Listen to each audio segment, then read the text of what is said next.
All right, so I decided to make a recording answering these questions. So I'll go question by question. You can listen in to the explanations for the ones that you are confused on. Question 1 asks, what is the explicit formula for the sequence listed below? First, we have to figure out if this is arithmetic or geometric. If it's arithmetic, we'll be adding by the same amount each time. To figure it out, 8 minus 2 equals 6. 14 minus 8 equals 6. 20 minus 14 equals 6. All those sixes prove that as we move from term to term, we have a common difference of 6. Now, we know that we have to plug into the arithmetic formula.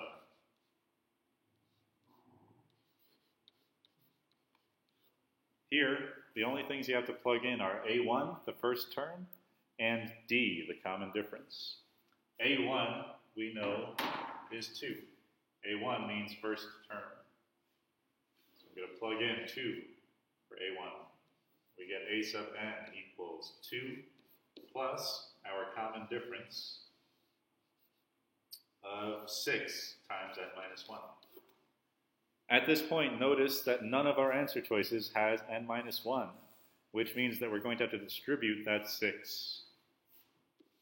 6 times n, 6 times negative 1. A sub n equals 2 plus 6n minus 6. And when we combine like terms, we get A sub n equals 6n minus 4. Which tells us choice C.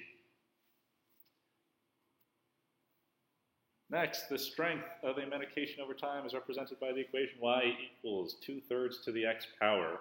Which graph best represents this relationship? Notice first that you have an exponential function because there is an x in the exponent. That x means exponential function. If the x is in the exponent, exponential. So your graph should look curved.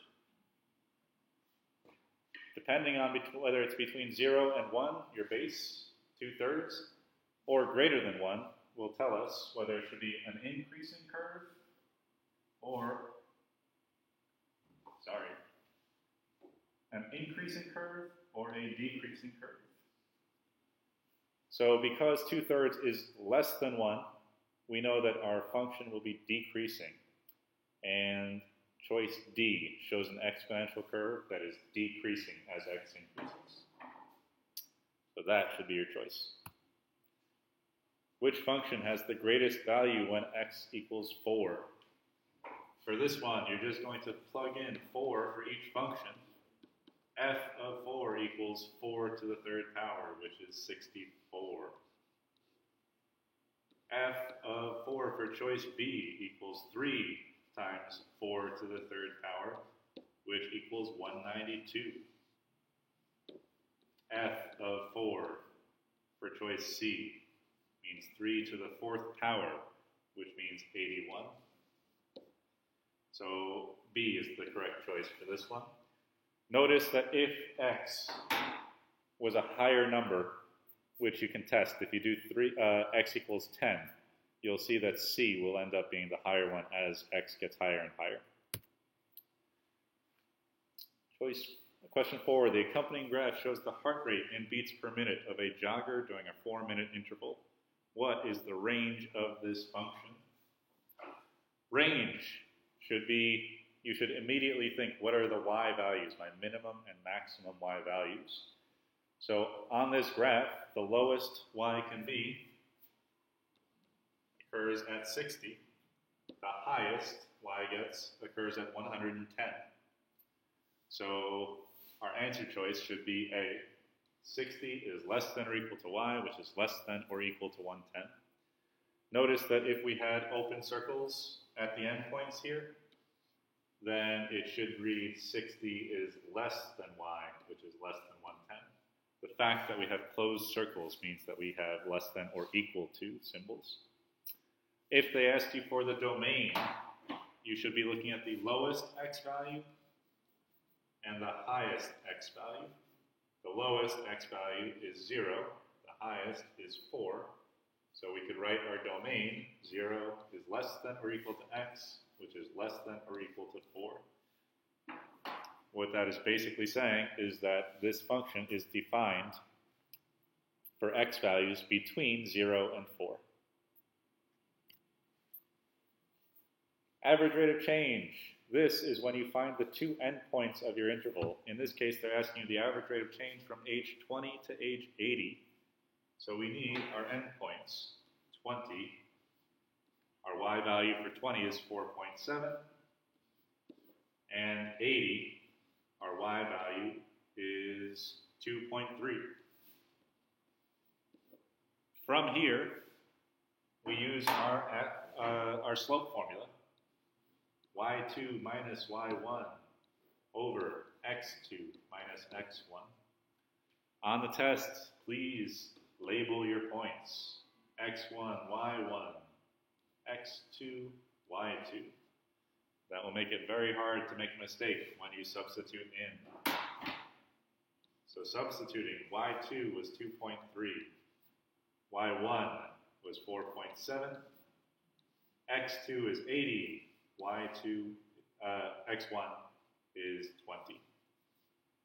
And when we evaluate this, we get negative 2.4 over 60, which is equal to negative 0.04. So this process for this was to find the endpoints, substitute them into the slope formula, and solve and evaluate. It is possible that they will not give you a table, which would make the problem more difficult. So consider g of x is equal to x squared minus 2. If they ask you, find the average rate of change from, let's say, 5 to 9.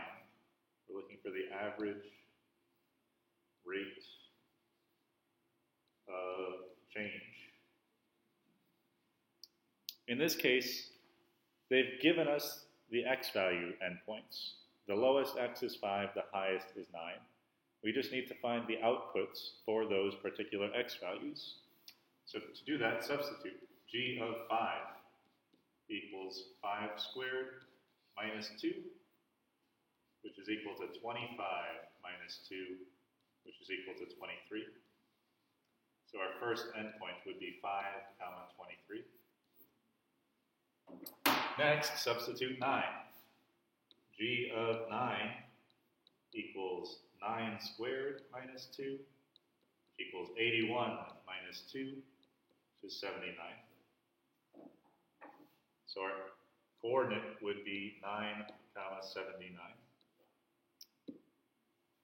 Now, take these two endpoints and substitute them into the slope formula. Again, same idea.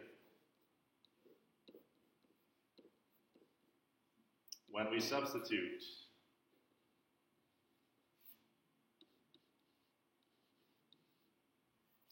we're going to get 23 minus 79 divided by 5 minus 9, which is equal to negative 56 over negative 4, which is the same as 27 over 2, I believe. I'm not using a calculator right now, so if that is wrong, excuse me. Follow the process, though. The function h of x is defined from is 6x minus 4. It is defined of the domain from negative 2 to 5. What is the range? To do this, take your two endpoints and substitute them into the function. H of negative 2 is equal to 6 times negative 2 minus 4, which is equal to negative 12 minus 4, which is equal to negative 16. H of 5 is equal to 6 times 5 minus 4, which is equal to 30 minus 4, 26. So the lowest y value is negative 16, which is less than y, which is less than the highest y value of 26. Notice that we kept the inequality symbols the same, less than for both since the domain had less than, which means our answer, if choice A had less than symbols, would be choice A. For the piecewise function, you need to figure out which function rule are you going to use for each input. Here we want to know what g of 0 plus g of 2 is. When our x value is 0, the piecewise function tells us to use rule 2, the second rule, because 0 is less than or equal to x, which is less than 2.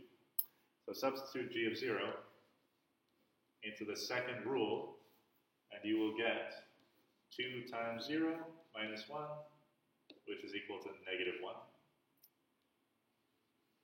G of 2, we would want to use the third rule because x is greater than or equal to 2. And when we substitute 2, we will get 2 squared plus 1, which is equal to 5. So g of 0 plus g of 2 is the same as negative 1 plus 5, which equals 4.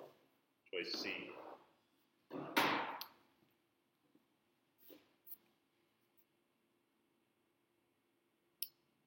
And notice you won't always be asked about the endpoints. It's possible they'll say g of 1, in which case 1 is between 0 and 2, so it would use the second function rule. For this one, the population of deer doubles each year. Doubling is multiplying by 2. If you double, you're multiplying by 2 every year. That is exponential, multiplying over and over again. If you increase by 15% every year, then you'll be multiplying by 1.15 each year, which means that both of these functions are exponential. If you're increasing by 15%, then you have to do 1 plus 0.15 to get to the 1.15, and multiply every year by that 1.15. Linear would only be if you're adding by the exact same number every year. In this one, think about if you start with 10 rabbits,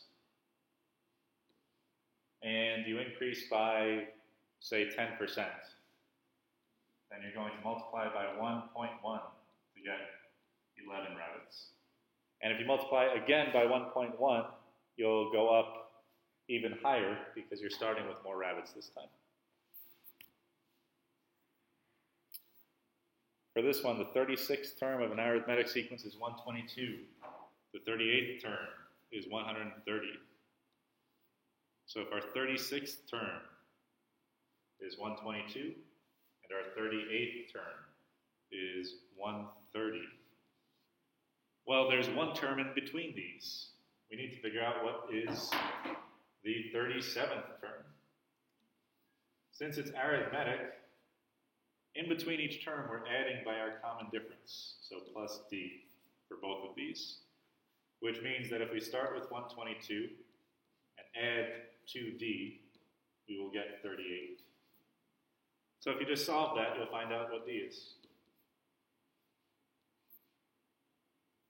I'm sorry, it's not 38, it's 130. 38 was the term, 130 was the actual sequence value.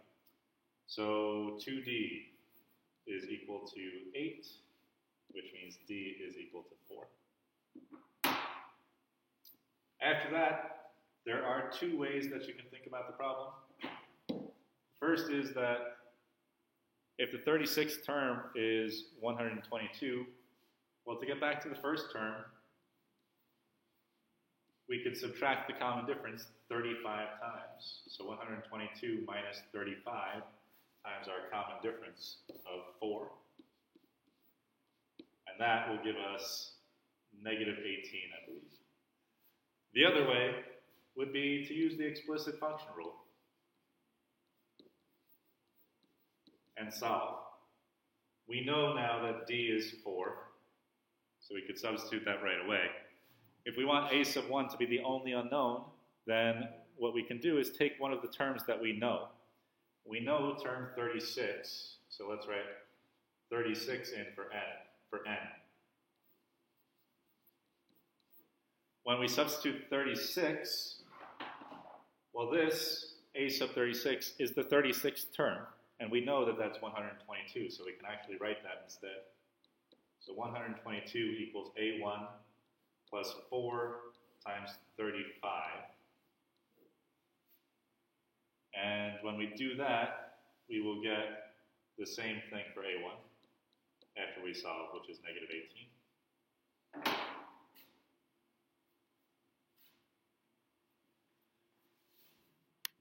So now I want to think about a totally different question. So imagine if they gave you a geometric sequence where the third term is 9 and the sixth term is, let's say, 72. And they ask you to find the explicit formula for the sequence. In this case, there are two terms in between, the fourth term and the fifth term.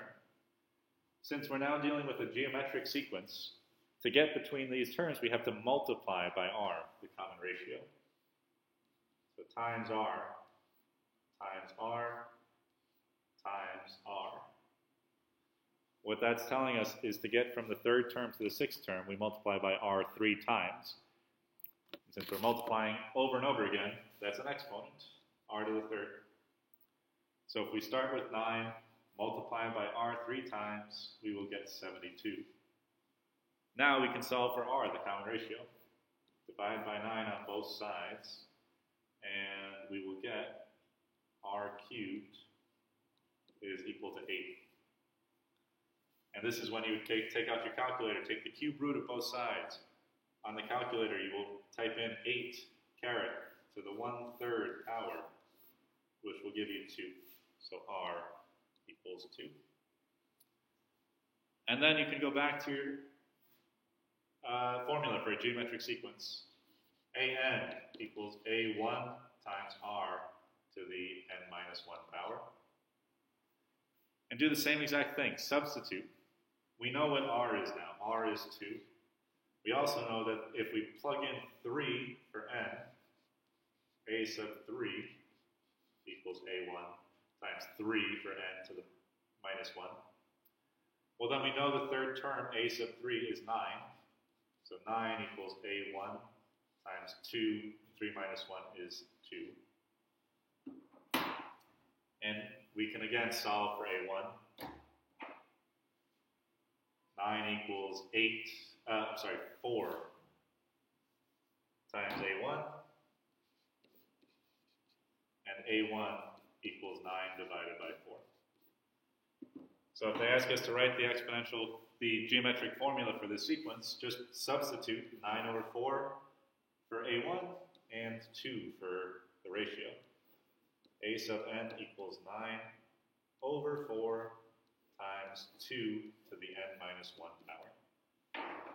You can use that to substitute for any term and find any term. You can find the 1,000th term by substituting 1,000 for n. One of the most important things in this unit is to find out the differences between linear and exponential functions. One of the main differences is that in a linear function, you are always adding by the same amount. In an exponential function, we are always multiplying. So to first figure out the equation, we have to figure out, are we adding or multiplying? As t goes up by 1, are we adding the same number or are we multiplying by the same number for f of t? In this case, you can see pretty clearly that as t goes up by 1, we're always multiplying by 3, times 3 each time. Which means that we need to use our exponential function, y equals a times b to the x, where a is the initial value, and b is the base. And at this point, we can substitute. The initial value is the y-intercept when t is 0, or in most cases when x is 0. And we can say y equals 5. And we just found out that the base is 3. The thing we're multiplying by over and over again is 3 to the x power. And I was using y and x, but the notation they give us is t and f of t. So f of t instead of y is equal to 5 times 3 to the t power. Those say the same thing, except one is using function notation. You need to learn your exponent rules very carefully. When we raise exponents to an exponent, we multiply. So a squared b to the third power would be a to the 2 times 3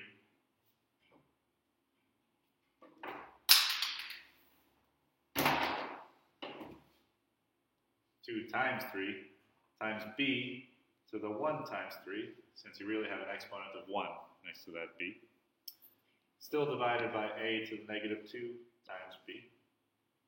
So that's the same as a to the 6th, b to the 3rd, divided by a to the negative 2b.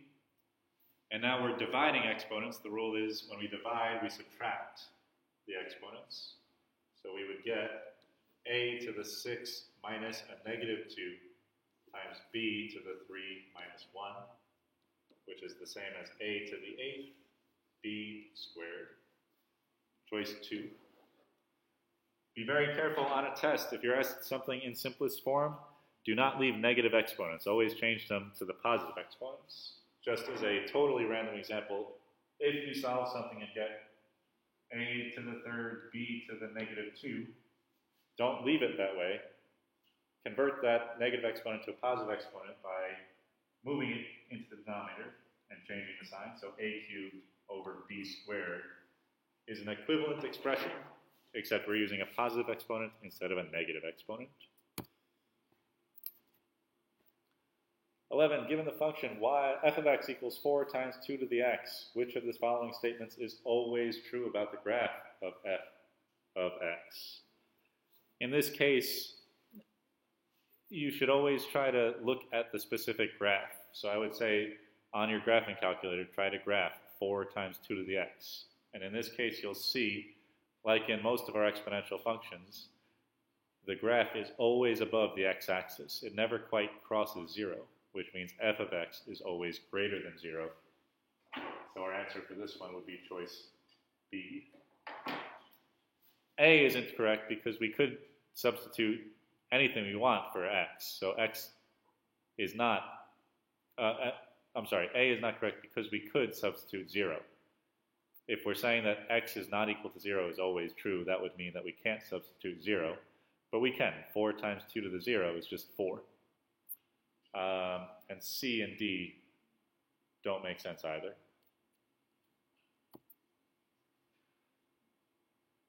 Here we've got a bank account, and it advertises a 3% interest rate that is compounded quarterly.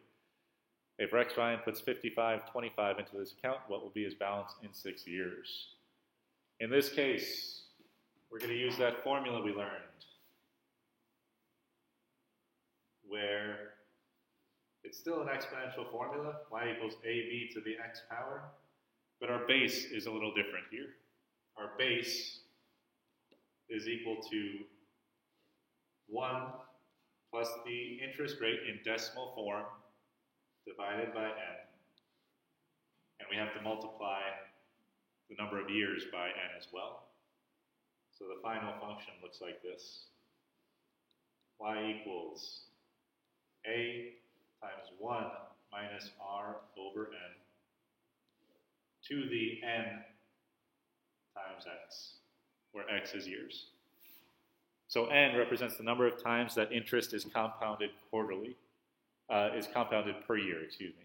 In this case, it's quarterly, which means it's being compounded 4 times. So we could substitute 4 for n.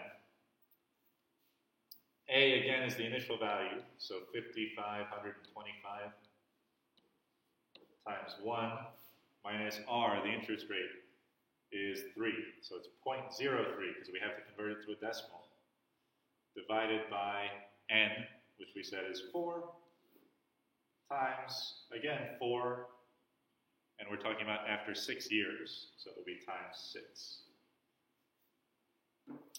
I'm not going to solve that right now. What I will say is that I wouldn't worry too much about quarterly, monthly, all that stuff. For the most part, we'll focus on annually, in which case, if we're only looking at annually, for example, this question, if it said compounded annually instead of quarterly, we could just do y equals a times 1 plus r to the x power. And then y equals 5525 times 1 plus 0.03 to the 6th power. 6 is our year. And again, we can solve that. So just be careful. If you are increasing, then you have to do 1 plus the interest rate. If you are decreasing, you would do 1 minus the rate. In this case, we're increasing. It is also possible for them to give us an exponential decay problem, though, where you would have to do 1 minus the rate. In this question, they're asking us, what is the domain of the function? Again, just look at your x values. The lowest x value that is possible is 0. The highest x value that is possible is 12. So we want 0 less than or equal to x, which is less than or equal to 12. Take a minute, try to figure out what is the range of this function. Pause the video if you want. I'll tell you in a second, like right now.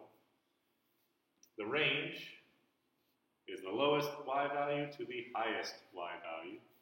So the range would be 1,000 less than or equal to y, less than or equal to 1,500. We're using those less than or equal to's because the dots are filled in. They are not open circles. Here, the third term of a geometric sequence is 18. The fifth term is 162. Here's an example of what we talked about earlier. So I would say pause it and try this problem on your own. Term 3 is 18. Term 5 is 162. In a geometric sequence, to get from term 3 to term 5, we first have to get to term 4, and to do that, we're multiplying by r, the common ratio. And to get to term 5 from 4, we have to multiply by the common ratio again. So in this case, if we start with 18, and we multiply by r twice, r squared, we will get 162. So here, just solve for r to get the ratio. 162 divided by 18 is 9. So r squared equals 9, and r equals 3. From here, plug into your geometric sequence formula. A sub n equals a1 times r to the n minus 1. We now know what r is. R is 3. And we also know that if we take the third term, substitute 3 for n, well then the only unknown left in here will be a1, and we can solve that. So a sub 3, which is 18, I'm going to write 18 instead of a sub 3, is equal to a1 times 3 to the second power. 18 is equal to a1 times 9, and a1 equals 2. So the correct answer for this one will be the one that has an initial value of 2 and a common ratio of 3. And the choice that gives us that is choice A. And that is the last question. That took a long time. I hope you watch it and you appreciate it. Feel free to leave comments along the lines of, "Thank you, Mr. Sweeney," or "Mr. Sweeney, you are the best." You can also leave comments that ask questions about this video. That is also okay. And you can email me with questions too. Otherwise, study a lot.